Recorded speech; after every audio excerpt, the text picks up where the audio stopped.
Thanks for tuning in to the Fantasy Football 4 Horsemen podcast. Normally, we would start the show with the guys giving you our topics for the day and kind of having a lot of fun, but we wanted to touch something really serious and what happened earlier today in Vegas. The Raiders' Henry Ruggs is being charged with a DUI, and that resulted in the death of a woman in a car accident earlier this morning. We're not necessarily going to get into the implications too much for fantasy purposes. We really just wanted to address the real-life situation. Our prayers certainly go out to the victims' families of this horrible tragedy, and just kind of a PSA from us to you. You know, if you're going to drink, please don't drive.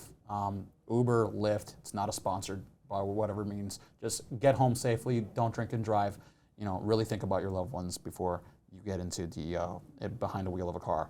I also want to say, I think you used a good word there, victim. I feel like the NFL and the Raiders haven't done a good job of portraying that this woman was a victim to someone's mistake. Yeah. They keep saying a death caused by DUI or a DUI resulting in death. No, say what it is. He killed a woman, you know? I kind of hate the way they handled that a little bit so far. So absolutely, don't drink and drive. I have no words to describe the amount of shock I feel. My first thought goes immediately to the family of the victim. I can't imagine just everything going like that, and you know, I've seen the images. It's honestly horrific, and again, prayers to their family. Mm-hmm. Yeah, absolutely. So this isn't a football thing. This is, it's a societal problem. Again, if you're going to drink, don't drive. Just have fun. Don't get behind the wheel. We'll be back.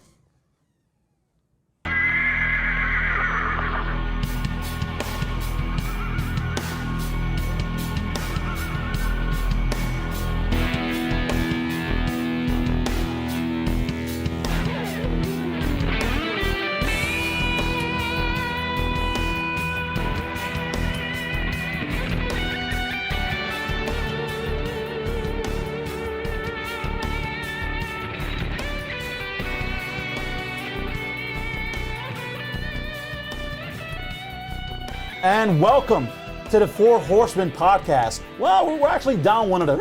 There's only three of us today. One of the men. Back to the three wise men again? Yeah, one of our young stallions. James Blunt, where you at? One of our young stallions has decided to work in real life and not do the show with us today. So cringe. So I don't even want to mention his name, Nick. But today, I got to my left, Jac Hopkins. I got to my right, Gil Benhamu. And I am Karlos Ortiz. That's Karlos with K. You can certainly follow us on our YouTube and Instagram at 4 Horsemen of Fantasy if you don't already do, which is the wrong answer. You should be following us. Amen. Amen, brother. So, guys, before we start the show, we were looking at trade deadline kind of moves we want to talk about. How's your weekend? My weekend was great. I told you guys, I was 3 of 3. For the first time, I was 3 of 3 in my fantasy football leagues, and I also won my 3 basketball leagues this week. So it was a great week of football for me. I also just love sitting down and watching football. I was away in Florida for the weekend, got back Sunday, midday, an hour before football kicked off, and I was just so happy to be able to sit down and watch football. So. Man, I wish I had your week. I went from 3-1 the previous week to going 1-3 this week. Yeah. I was just caught in a bad slump of injuries. I won in our league, but I caught a bad slump of injuries and COVID. Devontae Adams out, Antonio Brown's out. Yeah. I had to rely on backups, pretty much Chuba, Khalil Herbert. I had Devontae Booker on my bench, and he actually was the best one out of the 3. Yeah. I did well in my basketball league, though. That's a win. Maybe we'll just talk about basketball instead, should we? The football season's going to be over for us really it's the quickly. Silver lining. Yeah. But speaking of our league, Jack, the top feels so much better than the bottom. So nice. Once again, 1-2. We're still at first round buys, Jack and I, in our own. And we're 3 wins clear of third place. Who's ahead right now? Is it Jack? I'm ahead by 8 points. Yeah, we have the same 8 points record. scored. And the funny thing is, I'm 3-5, and I can't even say I'm in points. No, I just got caught with some really terrible luck. Yeah. I looked at my team. I'm like, how the hell am I 7-1? I said it last week. I'm like, how am I 6-1? Because you have Cooper Kupp, don't you? I do have Cooper Kupp. Yeah. Every morning you wake up with a Cooper cup of coffee. Oh man, it's Cooper in your cup. So we got a quick but fun episode for you guys. We want to touch upon the trade deadline or lack thereof for the NFL that just happened this morning. Yeah, that really says Gil on the board today, so the drops are going to be good. We want to touch upon moves that were made, moves that should have been made, And by now, unless you've been living under a rock, you know that Derrick Henry went down. So we want to give you the advice that matters to try to salvage what you can out of that unfortunate injury, and a quick buy or sell. Yeah. That may or may not happen. Yeah. we'll see how that goes. Yeah, this is going to be a short episode. Karlos has things to do. Nick's not here today, so we're just going to get right into it. We'll talk first about moves that did happen, and then we'll talk about moves that didn't. So I think for the biggest move, this wasn't in terms of fantasy, but just in terms of football, had to be Von Miller. 8-time Pro Bowler, going to the Rams. The Rams now have Aaron Donald, Jalen Ramsey, Von Miller.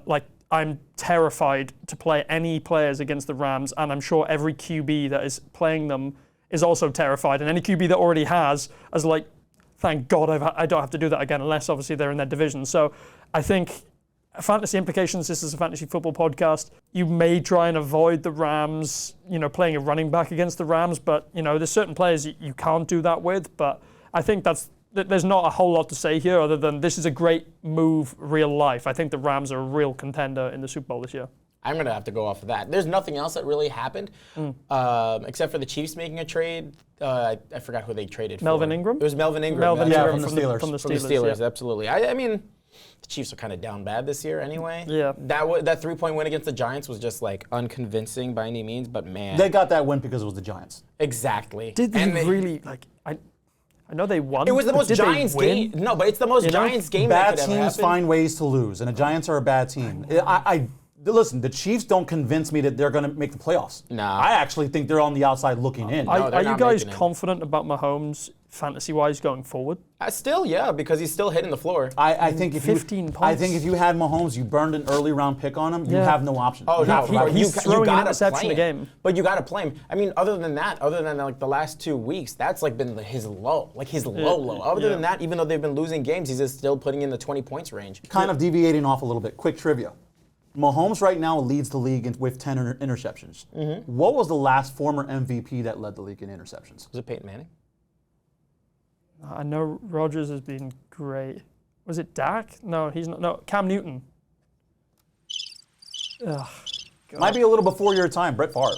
Oh, Brett Brett Favre. Favre that makes sense. That makes Brett sense. Favre That being man's the a gunslinger from Green Yeah. Bay. He was That letting man's- fly. No, Yeah. yeah, that man was a gunslinger. I'm not surprised by this. I mean, okay, but there's fine with being a gunslinger and getting it done, but Mahomes isn't getting it done. If he was throwing up, and he's throwing it up and he's throwing an interception game, but he's getting 300 yards, which is Mahomes. That's a minimum of what Mahomes should be. He's not doing that though, so it's a little bit worrying to see how he's playing at the moment. I think it's a combination of how he's playing, but also I think defenses have just kind of caught up. Yeah. We talked about it a couple weeks ago. I was doubting that statement because I thought they'd bounce back, but no, it's that bad. Defense, you think, they're bouncing off of receivers, interceptions. That just actually means the defense is caught up.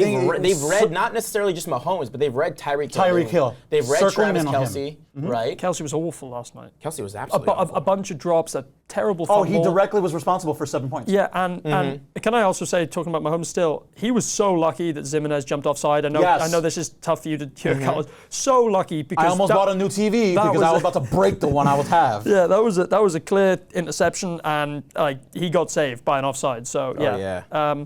Now, is there any other trades that you can think of, Karlos? So that's the problem, and we talked about this right before we started. The trade deadline for the NFL, it's certainly out of the 4 major sports, it's the weakest of the one. Baseball has exciting trade deadlines. The NBA goes crazy with that stuff. NBA is phenomenal. It's who's going where, who's disgruntled. You remember the one season the NBA traded a third of the league? Yeah, I remember that.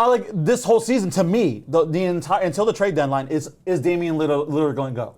That's just why I'm watching to see if Portland's going to do anything. Yeah. But the big moves have already been made. Von Miller, I don't think it moves the needle that much in terms of fantasy. I mean, you already had Aaron Donald and Jalen Ramsey, so we would be reluctant to start players against that team as well for fantasy purposes. And I guess another guy worth mentioning, Deshaun Watson obviously stayed put. But obviously the Dolphins were in talks with him, but they decided not to pursue that. I think that's a smart move. I think it's smart as well, given his implications going to court and everything. So I want to talk about a guy who I called earlier in the week that I thought would maybe be on his way out, and that is the Denver Broncos running back Melvin Gordon. The main reason I thought he was going to be out is because he's been splitting work with Javonte Williams, who I know Gordon got the 2 touchdowns this week, but I think Williams has looked a better running back in terms of just pure running and pure, explosiveness. Melvin Gordon is an unrestricted free agent coming up this year. That's what I was about to say. So are they really going to re-sign him? Probably not. The Titans would have given up something because at the end of the day, they've just signed Adrian Peterson. Jerry McNichols is another guy who they have on their roster who I think is going to be a good passing, 3-down back. He might catch a couple of touchdowns here and there, but I really think the Broncos should have moved on from him. I think the one thing is they're holding on to the fact that they're 4-4. They might still have a chance of making playoffs. You've got to bear in mind, the first 3 teams they played was like New York, Jets, Jaguars, and Houston. They're the most fraudulent 500 team ever. Oh, yeah. Exactly. We'll be saying this forever, but the thing, I want to argue that because, like you said, he's in his contract year. Why would a team, other than maybe the Titans, obviously given their circumstances, any other team, why would they trade for somebody in their contract year? The one reason is they are win now. They will probably get Henry back for the playoffs. He's 6 to 10 weeks. If he gets back in, it's Derrick Henry. I think last week maybe we talked about the fact that he's impossible to get injured, right? That was probably we thought he was durable. This has honestly been a shock to everybody. Yeah. But I think he'll be back in time for playoffs. So Melvin Gordon, you don't need to re-sign him because you have a Derrick Henry in terms of dynasty value, in terms of your man going forward. So that's why it's a rent-a player, and you give up a pick because at the end of the day, the Titans lead the AFC right now. Like they have a huge shot of making a Super Bowl. I really do believe that. I want to stop you right there. Like, especially the thing with Derrick Henry's injury is that it's not necessarily like the lack of durability kind of injury, like a Christian McCaffrey who just has constant muscle issues. Yeah. This was a break. He broke his 5th metatarsal. That's like even, I don't even say it was like the same issue with Dak Prescott, despite him having this calf injury. He didn't have like a ridiculous injury history prior to. And what's crazy is he came back into the game. And he had 28 rushes. Like this didn't happen late. This happened in the middle. The one thing I'll say different is if you are prone to having soft tissue injuries, that makes you more injury prone. Right. This one was a little bit more like it happened. It's very sudden. It wasn't caused because of something he did. It happened, bang. But like McCaffrey, if he comes back, are you really confident he's going to stay healthy the rest of the year? No, I said it earlier. I think it's going to be a repeat of last year. Yeah, it's going to be another soft tissue problem. He probably won't be the same for the rest of this year. Yeah, and I love Melvin Gordon. I love Javonte Williams. And personally, I guess I'm being biased here because I have him in a couple of leagues, and I'd love to see him. I think he'd be a high-end RB2 if Melvin Gordon got traded. I have a question just for the two of you. Moving forward with this Derrick Henry injury, because I feel like most of us agreed, and I feel like I had this conversation outside of this podcast with other people, is Derrick Henry, before this injury, would have probably been a consensus #1 pick. Would you? I like where you're going here. Next year, where do you think he goes? Derrick Henry. Oh, I see. I think he still goes where he goes. I think he's a top he 2 was guy. He was typically the 3rd or the 4th pick this year. Yeah. I think he still stays where he's at. Who goes? Because I think the top 3 now is. That's what I was going to ask. If you were drafting today, who would be your 1, 2, 3? I can't even tell. Kamara at 1. Kamara, maybe Cook. Najee Harris at 1. Yeah. Has he put up less than 20 fantasy No, points? he's playing amazing, but at 1, I don't know. But is there anyone more consistent? I think we're terrified. We're terrified of hearing Najee Harris, rookie. He was drafted in the 2nd round. Take that all out and just look at blank numbers and without names. You know what it is? Najee is your first. Does Eckler fall into the mix too? Yeah, he does. Eckler would be somebody top I'd look 5 at. for sure. Absolutely, for sure. Because your first round pick, that's your automatic. That's you don't think about the floor. You know you're getting a certain amount of points. This should be your most explosive player, your most consistent player, day in and day out. I would take Najee in the top 3 for sure. Now, personally. but if you want to, you say he's at 3rd. Where do you think he falls? If I had to redraft right now, oh God, it's so difficult. I think I would go Kamara because of the proven talent that he's had over the years. Absolutely. I think then I would go Najee, and then I would be a toss-up between. Cook just annoys me because again, his health is a problem. Yeah, and this week he didn't look good either. So to be honest, I probably wouldn't go Cook. I would look at Zeke Eckler. I'd probably go Eckler really in a PPR. I'd probably go Eckler. Zeke's also been fine this year. I think people just don't realize that. I don't even say prone. He's got a chance of just punching in. And that offense looks great. Dak looks great. That whole. So that's what I'm going to try and do. If that offense ends on a high note, I would take Zeke higher than Eckler. Yeah, potentially. So that's. But for me, I'm not scared of Najee. Pittsburgh use I think him he's top 10. The exact way that you need to use him. I think he's top 10, but I'm just worried in the sense of that he plays for the Steelers. Yeah, but it doesn't. It hasn't mattered up until this point. No, I Yeah, just we're about halfway through the season, and it's already shown that Najee Harris is going to be a valuable fantasy asset. He'll have amazing value. He's number 9 running back on the season right now. I think you could probably take maybe 3 or 4 players ahead of Najee Harris. Yeah. Oh, wait, I'd agree, and a little bit will depend on what format of the league you're playing on. If you're in a standard league, I think Najee would go even higher. Najee is averaging the 3rd most PPR fantasy points. Intriguing. So, and he's number 6, and he's played 1 less game than Derrick Henry, than Jonathan Taylor, DeAndre Swift, Aaron Jones. There are plenty of factors you want to factor into that. Aaron Jones. How do we not discuss him? Yeah, Aaron Jones. Shoot. Yeah, I mean, I did say Aaron Jones at one point, but I think he'll be very much mid to late first round, Aaron Jones. Yeah. You still got your top 5, 5 or 6, yeah. I don't know what. I don't even want to comment on the Packers because God knows how they'll look like next year. Yeah. God, we just went on a big tangent. Right? Maybe it won't be as short as we realized. Yeah, maybe strap in, fellas, and ladies. You'll be listening to us a little longer than we thought. But like we said, that trade deadline was very underwhelming. It was. But most NFL trade 4 o'clock deadlines came and you just sat there like. Well, now is it. Going on another tangent before we get back to our original point, very, very quickly. This won't be quick. This won't be quick. The reason why I think that this NFL trade deadline is so boring compared to the other leagues is, and agree with me or disagree with this following statement, NFL teams in real life overvalue draft compensation. They overvalue what draft picks could be potentially. Yeah. The Rams are zigging where everybody else is zagging. Man. Go ahead, hit it. So Gil likes it. Hear me out. The Rams seem to be the most active team in the last 2-3 years around the trade deadline, even in the offseason. I would just go as far as to say it's just last year alone. Yeah, I mean, you look, they pulled in Matt Stafford, they pulled in Von Miller, they pulled in Jalen Ramsey from Jacksonville a couple years ago.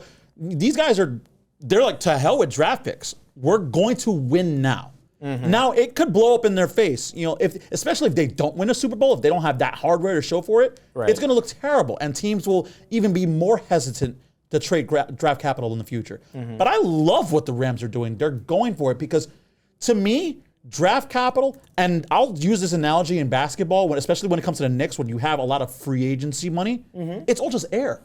It doesn't exist until you do something with it. Right. How many draft picks come into these leagues are highly touted and they completely bust? Yeah. And conversely, you have and then you have low draft picks that turn into a Tom Brady. Maybe obviously that's the most exaggerated. That's always going to be the standard. Exaggerated example, of course, but it happens. No, it you get 3rd, 4th round running backs. Camara was a 3rd round pick, and Devontae Adams is back of the 2nd, I think. So start of the 3rd. So what is it about teams that overvalue these draft picks that they're so hesitant to make a deal at the deadline? It's constantly like a matter of just waiting for the right opportunity. Yeah. And I think that's what causes such motivation to take on those draft picks. C.J. Henderson last year was drafted, I think, at number 9 or 10 by the Jags last year. He's just been traded to the Panthers this year. It's like teams are giving up on players. The Broncos have They just gave up on a young cornerback also. The Broncos just traded from the Eagles. I think his name's Carey something. I'm pulling it up. Yeah. But anyway, they just traded for him, and he was a 5th round pick this year. The Broncos have 11 picks. Damn. In this next draft. I don't know if you guys know that. 11 picks. Is that like the OKC Thunder of the NFL yes, exactly. now? Yeah. But I just... Kerry Vincent, that's it, yeah. And it was Kerry something. I was going to bring something else up, but I'm not going to do it because it'll be another big tangent. No, enough of the damn tangents, all right? We're good. So getting back on track, we were talking about moves that should have been made. Gil, you mentioned a player before we got on air. Who was the player that you thought should have been moved? Odell Beckham Jr. I'll hit it for you. What can I say? I really thought he just was getting double coverage and his route running was no. Baker will not throw this man the ball. Yeah. Are you in Odell's father's camp? Because did you hear what I saw? I saw the video. You saw what Odell Sr. said about Baker Mayfield today? I didn't see it. Did you see what he tweeted? Yeah. Oh my God. Essentially, Jack, Odell Beckham Sr. would criticize Baker Mayfield because Baker does not want Odell Beckham Jr. to shine. Quote unquote. He's not throwing him the ball because he doesn't want Odell to shine. Yep. That's a lot of horse crap. I'm going to jump in with my take really quick. It's a lot of horse crap. That's something that a dad would say, though. Not even that. I think it's just, and he's being a good dad because you got to look out for your kid. Mm-hmm. I think he's covering for the fact that, number one, Odell's hurt. And number two, we talked about this last week, Odell's just a name at this point. He's not a productive player. And Baker's playing for a contract. Do you think Baker cares if Odell shines? He needs to get his money. Yeah. Baker does not care who gets into the end zone as long as he's the one that's throwing it. Did you guys see the play this week where Baker went out of bounds? He got pushed out of bounds, bumped, and he goes down, and he comes running out screaming. I need to interject. Gladiator. And then they lost. I need to interject because I told this to both of you guys. I had a date last weekend, okay? We went to a Cleveland Browns theme park. We had no idea, by the way, heading into it. Yeah, well, obviously. When the play, who would subject themselves to that, right? Like, no, this relationship's gonna last a long time. When that play that Jack happened, the entire bar just erupts. That's great. Oh my God! And they lost the game, so it's fine. And they lost the game. I was like seated not far from like an old guy. I was just yelling at the TV, and his daughter, I think, was sitting right across from him, and she was just not having it. Yeah. But back to Odell's thing, like. He's had games where he's gotten over 10 points. I don't know if I want to blame just Baker or if I want to put some on Stefanski as well. Yeah. It looked like the Browns were open to trading Odell Beckham. And then obviously... I don't know why they haven't, though. Yeah. You know what? I think a big reason would be the contract. I mean, how much money are teams willing to take on from Odell's contract that the Giants stupidly offered him because they paid $22 million for one season, and now Cleveland obviously has got the remainder of it. Yeah. It's just hard to take He's it got on. like $15 million guaranteed How each year. many years does he have left on the I think he has another 4 years. Well, he's an unrestricted two? free agent in 2024, so I think it's this season and then the two next more. two. Yeah. Okay. So he's there for the long term. I think there were teams that were being talked about. The New Orleans Saints. The Green Bay Packers. Here's well. my mini tangent. What the hell are the Green Bay Packers doing? Why don't you trade for a wide receiver? Allen Robinson should have gotten traded. Odell should have gotten traded. Well, the Bears are never going to make a trade in division. Oh, yeah, of course not. But, like, regardless of the point is, you don't trade for a wide receiver. This is Aaron Rodgers last year. I don't care how good this offense looks right now. Stop right there. That's why they didn't make a trade for a wide you receiver. just answered your own question. They haven't done it his entire career. Why are they going to do it now? They're not going to do it just before he leaves. He's going to be with the Steelers next year, so it's going to be a great season for them next year when he's with the Steelers. So that's my problem, though. Like the Packers front office just doesn't listen to Rodgers, and we're not going to get into that. Imagine the Niners just trade Trey Lance to the Green Bay for Rodgers. God. That's like the most Tony Kukoc to the Bulls type move I've ever seen. I need a flamethrower. That was probably the most subtle, hottest take that I've made. But to kind of hammer the rest of this segment home, one player that to me I thought was surprised that didn't move and he did get some buzz was Marlon Mack from the Indianapolis Colts. You're talking about a former 1,000-yard rusher. And Marlon Mack in 2019, he had over 4 yards carry, nothing crazy, but he had for 1,091 yards in 2019, and a year before that, he almost hit 1,000. He had a 908. Listen, obviously, Jonathan Thomas is the guy over there. Taylor. Jonathan Taylor. I think of the kid from Home Improvement. I always think of Jonathan Taylor Thomas or Thomas Henry, whatever the hell his name is. But JT is obviously the guy. I refuse to say Jonathan Taylor now that I butchered it. Yeah. JT is obviously the guy, and Nyheim Hines, which, oh God, I wish Nick was here for that. You almost butchered that. Almost butchered it, but I was thinking of Nick. I was thinking of Nick. Nyheim Hines. There's no room in the backfield for the Colts. I think it's a similar situation. Teams are just afraid to draft. Teams are just afraid to trade with draft picks for what could be. They're afraid to trade draft for what could be. God forbid Taylor gets hurt, and then we'll look foolish for getting rid of Marlon Mack. I think you could have got a player to help you now because the Colts window is very small as well. And I think Marlon Mack could he's a capable young running back. Why didn't the 49ers make a call? Tennessee's harder because, that's obviously in division as well. I was going to argue San Francisco as well because to me, that's a no-brainer. You don't realize how fragile that backfield is regardless? Yeah, they made a Jeff Wilson's... Elijah Mitchell's going to be out this week. It looks, he's limited in practice with a shoulder injury. And on top of that, Mostert's already done for the year after 2 weeks. So. Wilson Jr. got designated for return, but who knows how effective he's going to be. You know who I thought could have also made a trade for them? Maybe the Seahawks. Because Carson's injury is a lot... Carson's not playing again this year. No. That injury... I don't think Carson plays for the Seahawks again. No. Maybe not, but he doesn't play. It's a neck injury. Neck injuries are weird. That's very dangerous. You don't rush a player back. I think the Seahawks might have been able to do something, especially because they need it until I know Russell Wilson just got the pin taken out of the out of his hand. I saw the it was weird, annoying to think about, but weird, very disgusting.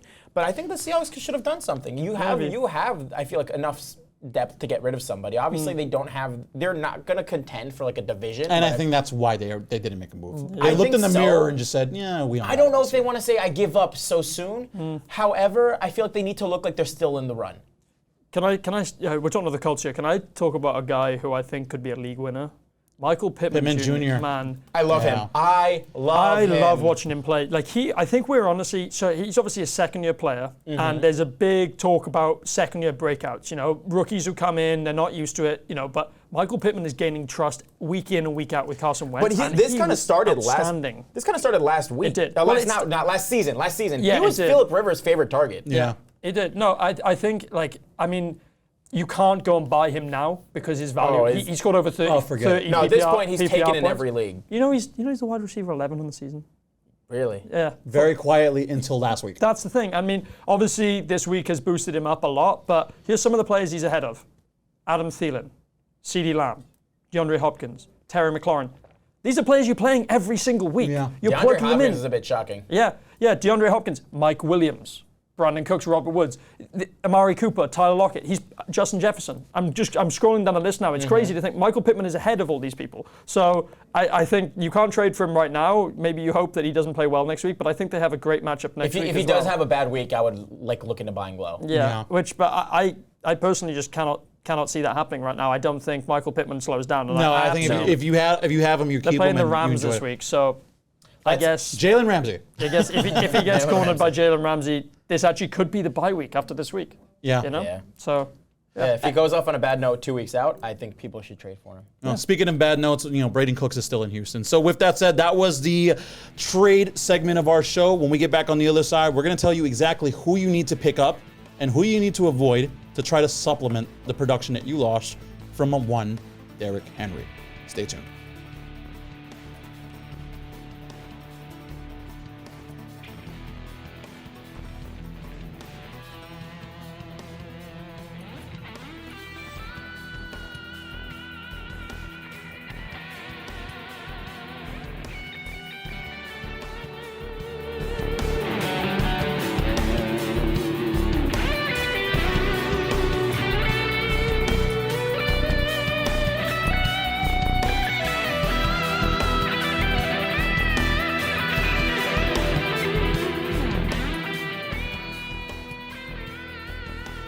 And welcome back to the Four Horsemen Fantasy Podcast. Really quickly, do you remember when Jack said that we're going to take a trip down memory lane? Jack, what was that team again? Yeah, sorry guys, I'm completely misinformed you. Michael Pittman doesn't have a matchup against Jalen Ramsey. He has a matchup against the New York Jets. So you are not going to have a bye window because the next week after that he plays Jacksonville. So honestly, I would debate buying him high. I would debate buying him high. Like I know that buy low came and went. You know, if you chucked in like maybe a Tyler Lockett after this week plus someone else, you're going to get Michael Pittman. Someone's probably going to do that. So I would personally do that. Anyway, sorry. Let's go. So we wanted to. I promised you some names that we're going to try to throw out there to see if Derrick Henry owners, you poor people, I got to find out a way to replace that production. And I got a couple names in mind. I'll toss them out to you guys. I'm sure you guys got some names also. Well, obviously, let's look in-house for now. Because that's always a next man up mentality when you're looking at an NFL team and an injury happens. Yeah. So surprisingly, the Titans, and surprisingly to me, the Titans bring in Adrian Peterson. It wasn't surprising to me. The fountain of youth of Adrian Peterson is dragging in his old bones. That's Father to coming Prime, into baby. Nashville. Father Prime. Adrian Peterson's expected to come off of the practice squad sooner rather than later. Lakers. I'm thinking about basketball. Let's go Lakers. Sooner rather than later.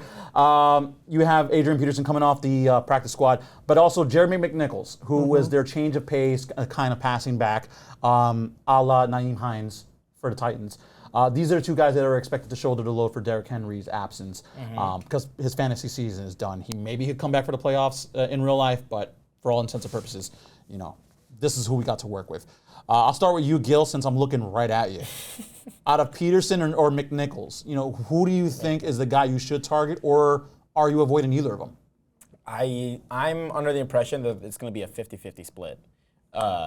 I would have to side with Peterson because in my opinion... I think I changed your mind. Did you? Before the podcast. I didn't make a stance on it. Before the podcast, we were off air and we were talking with two of our professors who were inside the room, and they were both talking about this because Joe, he's the guy who runs where we record, and he's putting a huge bid on Jerry McNichols, and I said that's foolish. And I said I prefer AP, and he said no way, I can't do that. And maybe you didn't say that. I didn't necessarily argue, but I just said what would you benefit from? Because I looked into it today, and I think AP is the guy. I have to say AP only because I really think he'll just be the 3 down back. Yeah. However, Nichols gives pass catching value. Yeah. So league scoring might factor in PPR. You know, it really depends on what you want to gamble. It really depends on what you want to gamble at. It's a very much a Gibson McKissick scenario where I like that comparison. Gibson's going to get the ball on the ground. He'll try to be the one to punch it in, and then McKissick's the one getting the ball in the air. What I'm scared of is with McNichols, it makes the most sense to pick him up. I'm terrified of the situation we had this week when everyone picked up Kenneth Gainwell and people played him. That's Kenneth Gainwell I'm seeing as the Jerry McNichols here.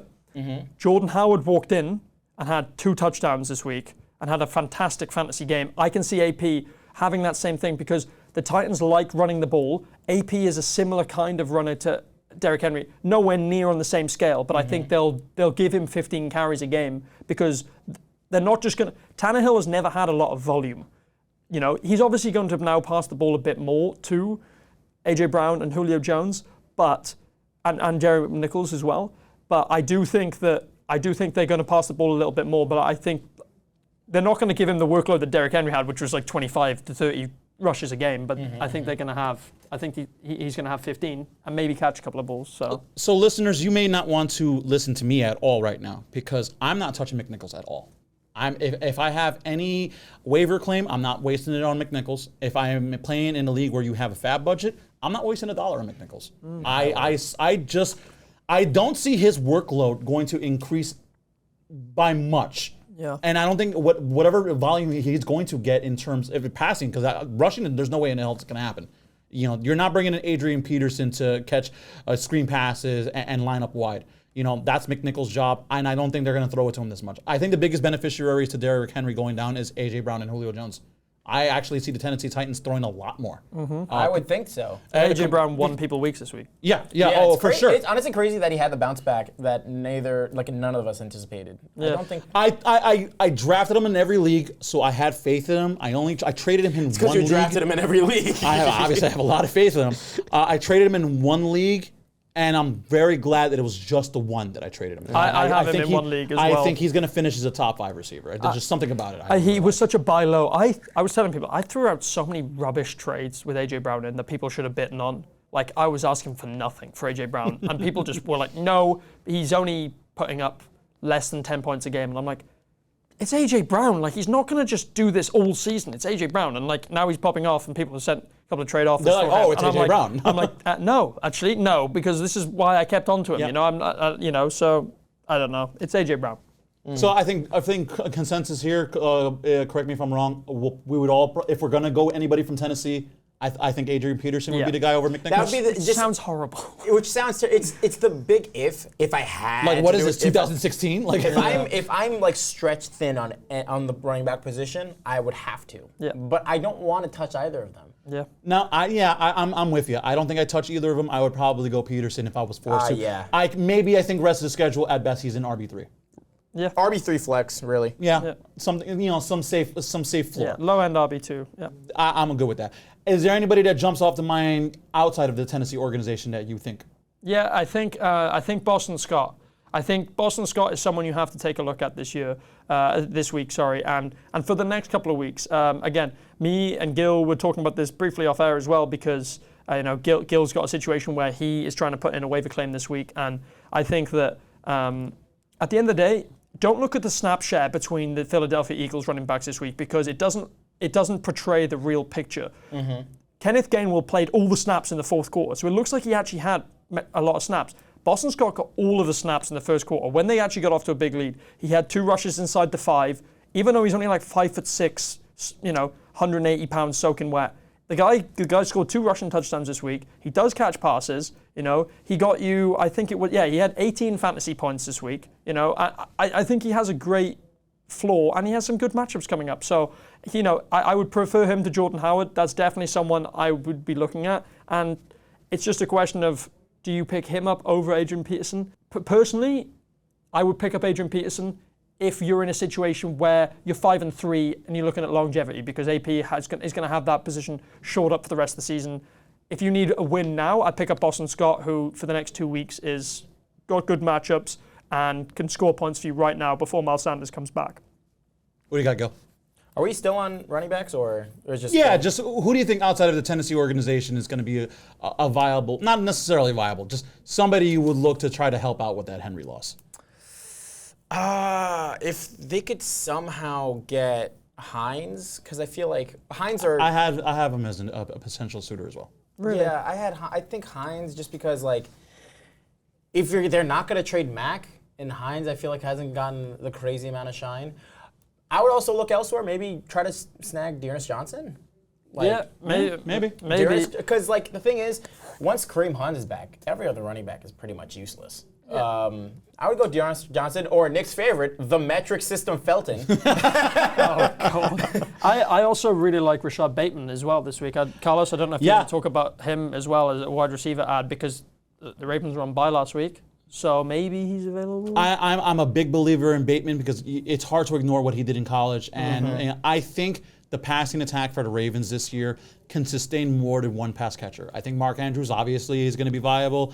Hollywood Brown to me is a younger version of Deshaun Jackson, dare I say, where it's kind of feast or famine. I don't like Sammy Watkins at all. I've never liked Sammy Watkins when he was in Buffalo or Kansas City. I'm not a fan of his game. I think Rashad Bateman is certainly a flex consideration right off of the bat. Now, maybe you just go to running backs, hope that you had some depth behind Henry, and play it that way. Play more receivers. If you're going to look at running back, I'm a big believer in Jeff Wilson. I just think that 49ers backfield is made out of glass, and he's going to be the healthiest guy coming off of IR. He hasn't gotten hit all season. Yeah. That's a name that I think long-term, that's a good play for you. So, moving on to our last segment of the day, we want to do a very quick informal buy or sell. I'm going to throw out a couple names for you guys because, full disclosure to our listeners, we have no notes here. So that just proves how vast and wealthy our knowledge is in this game. We are so wicked smart. Smart, bro. Goodwill Hunting. My boy's wicked smart. How about them apples? So, all right. So let's get a little bit of the. We don't have a drum roll. That would work.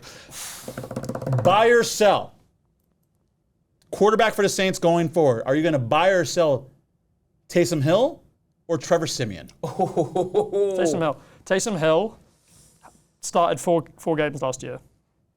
As Karlos just said, no notes. I just know this. He started 4 games last year. He was 3-1. And he had 4 QB1 fantasy finishes. The reason for this is he rushes the ball. Yes. If you're an Alvin Kamara owner, yes, I would be scared. I mean, don't get me wrong. I think Alvin Kamara is great. He's going to be fine. He had a couple of good games with him last year. He also had some terrible games with him last year. I think it really, really matters, game script. I think that really, really matters because Taysom Hill is worrying for Kamara's fantasy value and also worrying for Michael Thomas's value, who I own in a couple of leagues. I'm hoping he comes back, and I know Gil hates him, but he's in a couple of leagues. So I much prefer Taysom Hill over Trevor Siemian. I'm going to just go for the sake of disagreeing. I'll go Trevor Siemian. Oh, stop. You are the worst. You don't believe that at all. You are the worst. Well, no, he played. Gil just loves arguing with me. You're goddamn right. He looked good this week. He did look good. That's what I'm about to say. He just beat the Bucks, and they were 7. It was 7-7 when he came into the game. God. Right? Yeah.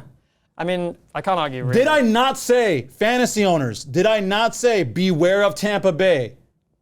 Beware of them because the New Orleans defense, there's something about them that I thought they were going to not necessarily shut down Tom Brady, but they were going to make it difficult. And I don't think anybody really jumped off of the page in that game. No, that's why I just like 15 fantasy points this week. Jets legend Trevor Siemian. Oh my God. Broncos legend Trevor Siemian. NFL legend Trevor Siemian. I'll take that one step further, Karlos. I think Siemian might provide a little bit more passing upside than Taysom Hill, which is probably what I would think Sean Payton wants more.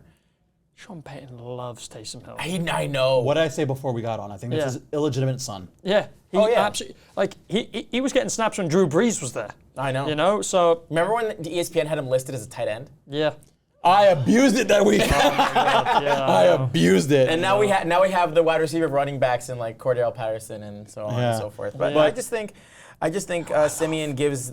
I know Sean Payton will disagree with me. Yeah. If he's listening. I know you disagree with yourself, really. You just disagree. No. Yeah, you're just being You that know guy. Taysom Hill's starting. Taysom Hill starting. I'd rather Simeon. Interesting. Okay. I respect that. Well, for my own buy or sell, I was never buying Simeon. I'm going with Taysom Hill. Nice. And it's strictly for the fact that I am a Camaro owner. Yeah. And I also had Matt Ryan last week. I need a new quarterback. I hate Matt I'm Ryan. going to go with Hill and just hope that he's the white Lamar Jackson. Did you see Matt Ryan's hand? This Oh, week? yeah, he got bleeding. bloodied. Yeah. God, if you're squeamish, do not even look it up. But it was If, horrible. if you're British, you were like, oh, that's bloody awful. Oh. Literally. Huddy Blell. All right, buy or sell. Buy or sell for the rest of the season. Justin Fields. Is Justin Fields the Justin Fields that we saw against San Francisco, or is he the Justin Fields that we saw before that game? I'm going to say he's purely matchup based, and I will like stop it right there because given what's the Bears' schedule right now? I don't know who they're playing. Are they on bye this week? No, they're playing the Steelers, and I think then they hit their bye. The rest of the schedule's not bad. I mean, they're playing Baltimore, so I don't like that. But then you got Detroit, you got Green Bay, you got Arizona, Minnesota, Seattle, and the Giants. Not a bad schedule. I'm gonna buy. I think given those, if he can just get the ball off and connect with some receivers, I think he'll be fine. I don't think he'll hit the 100 like last week. However, that's tough to do. I'm going to sell, and here's the reason. Did we notice who wasn't calling the plays this week? I love that you brought it up because we're so simpatico. Yeah. Who was noticeably absent from the sideline? Matthew bloody Nagy. I can't stand how he has a job still. No, I it can't, makes no sense. So Justin Fields was used. Did you see his scramble on 4th and 1 to score his That was touchdown? ridiculous. That was absolutely incredible. Like Justin Fields, when he is on the field and when he is given free rein to do what he, use the way he was awesome with at college, which is using his legs, he has 26.3 fantasy points. I mean, no one really played him this week, I don't think. But I can't foresee other performances like this because I think he has got some tough matchups coming up. But I just think Matt Nagy holds him back. I don't know why Matt Nagy does it, but he just holds him back. That's why I'm selling. I don't trust Matt Nagy. He's putting a round peg into a square hole. Yeah.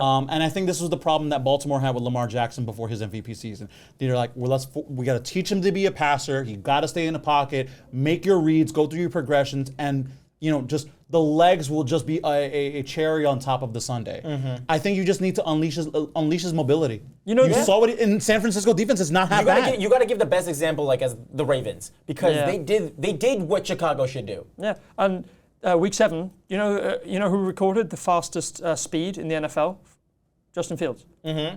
It was a 7-yard rush. He got up to 21 miles per hour. Yeah. The guy has absolute wheels to burn. Like that man's a rocket. He's a running back. He could be he could be like a Boston Scott type running back. I think if he bulks up just a tad bit, he could be Lamar Jackson. Yeah, absolutely. No, so I don't doubt the talent. I just doubt the situation. If Matt Nagy goes, I buy Justin Fields. I think if Nagy wants to have any chance to save in his job, which no matter what happens, I think he's gone at the end of the year. But if he wants to get another little head coaching position or a premium offensive coordinator job, I think he has to realize what he has. I'm going to tentatively buy Lamar Jackson for the rest of the season. Justin Fields. Did I say Lamar Jackson? You did say Lamar Jackson. Because that's how much I believe in Justin. I would also buy Lamar Jackson. Wait, guys, you'd buy Lamar Jackson? That's a hot take. No, I'm buying Justin Fields because honestly, I think he could have Lamar Jackson possibility if you just let him go. Yep. So last buy or sell for me. Are you going to buy or sell when this is an all quarterback rendition? Buy or sell, who is the quarterback in San Francisco rest of schedule?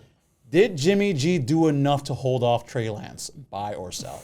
I love how Jimmy G is being used the way that Trey Lance should be used. Like Jimmy G had 2 rushing touchdowns this week. It's absolutely ridiculous. He had a multi-rushing touchdown game earlier this year. Yeah. He finishes the QB3 on the week, but at the end of the day, I prefer Trey Lance, but Kyle Shanahan is pretty dead set on starting Jimmy G and using Trey Lance in a kind of like a gadget play kind of capacity. So I think Jimmy G starts going forward, and I think it's going to take something like an injury to put Lance in. So Unfortunately, it's the same thing with Justin Fields. It's just the circumstances that be. If Trey Lance was in another situation, if he was in Justin Fields' shoes, I would have said bye. But I think Jimmy G is going to be the quarterback for the season, barring any injury. I agree. I'm selling Kyle Shanahan. Period. I don't want either part of these guys. I like the talent that Lance has.